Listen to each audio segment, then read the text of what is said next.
I've had back surgery. I had back surgery when I was a young resident in orthopedic surgery, and my back has been a problem ever since because of the surgery. And it's something that I wish I could have turned back. I wish I would have had a spinal decompressor back then that would have worked. I didn't. And so now I'm paying for it for the rest of my life.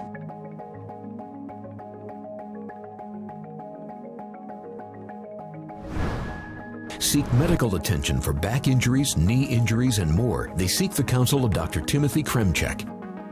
Regarded as one of the top orthopedic surgeons in sports medicine, Dr. Kremcheck is the medical director and chief orthopedic physician for Cincinnati's professional baseball franchise and works with other sports franchises ranging from minor league baseball to soccer. Dr. Kremcheck knows firsthand the risks back surgery presents. Now a staunch advocate for disc force and spinal decompression therapy, Dr. Kremcheck suggests exhausting every alternative possible before opting for back surgery. Back surgery, the risks are enormous. Things that go on and potentially can go wrong with back surgery are enormous, and they're lifelong. So anything that you can do non-operatively has got to be your first choice, second choice, and again, multiple choices after that. Spinal decompression takes the disc from protruding and brings it back into its normal position and takes the pressure off the spinal cord and the nerve roots. Therefore, it takes a lot of the pressure and the spasm off of the musculature in the lower back, increases the range of motion, decreases the pain, and hence increases your function to do whatever you want to do. If I have a patient that comes in, I don't care who they are, and they've got back pain or neck pain, before I would ever recommend that they had a surgery, a surgical procedure, an invasive procedure, even an epidural, an injection, I would recommend the disc force because there's no downside to trying this, and it works. Barry Larkin, the longtime shortstop of the Cincinnati Reds, turned to spinal decompression as an alternative to possible career-ending surgery.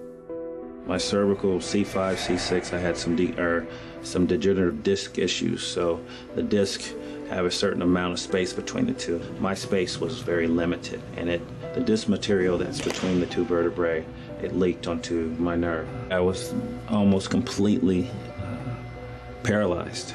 So I go in, have surgery, and then the doctor says to me, okay, fine, now you're good for right now, but there's going to have to be some aftercare. So you're going to have to do something. You can have surgery yet again. The second surgery will be to fuse the vertebrae together. With the fusion, they said you probably lose the mobility in your neck, and I don't know if you'll be able to play shortstop anymore. Or you can do something called decompression therapy. After consulting with Dr. Kremcheck, Barry decided spinal decompression therapy would be the best and most effective treatment. Physically, I could really feel a difference. I didn't have the spasming, the tightness. I used to have to sleep sitting up. I could lay down, I could lift my kids with no problem. I went back to spring training the next year and saw the doctor and the staff, and they couldn't believe what shape my neck was in. And I played another 4 years. I had another great 4 years.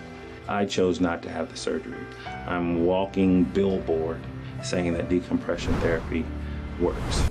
Chronic back pain is an epidemic that's sweeping America. It's actually the #1 cause of disability. It's estimated that over 40 million Americans, 1 out of 3 people, suffer chronic neck or back pain. The spine is a uniquely simple yet complex mechanism. In between each one of these vertebrae is a disc, which is made of nucleus pulposus and annulus fibrosus, but let's say fluid to make it simple. And as we're younger, these discs actually have more water content. The more water content, the more flexible. As we age, though, from constant compression, from these vertebrae moving up and down repeatedly, the fluid starts to diminish. As the fluid gets displaced, what happens is we develop areas, what we call herniations. Herniations can then rupture. A rupture then would put a trap to the nerve. The result, terrible pain. Sometimes you could have pain, back pain, neck pain, pain down your leg, pain down your arm. What we try to do with decompression is actually open up the vertebrae and allow that fluid to seep back in, which relieves the pain naturally, gently, effectively, not surgically. What decompression therapy can do, it's a gentle way of opening up a segment. Years ago, they would put a person maybe in a hospital, they would put traction on them, hang these weights at the end of the leg, and the nurse might come by every hour, how are you feeling? Now, through technology, through computers, actually, by the patient, we can actually target which vertebrae, which specific vertebrae, and by doing that, what you can do is create a gentle, non-invasive approach to pain relief.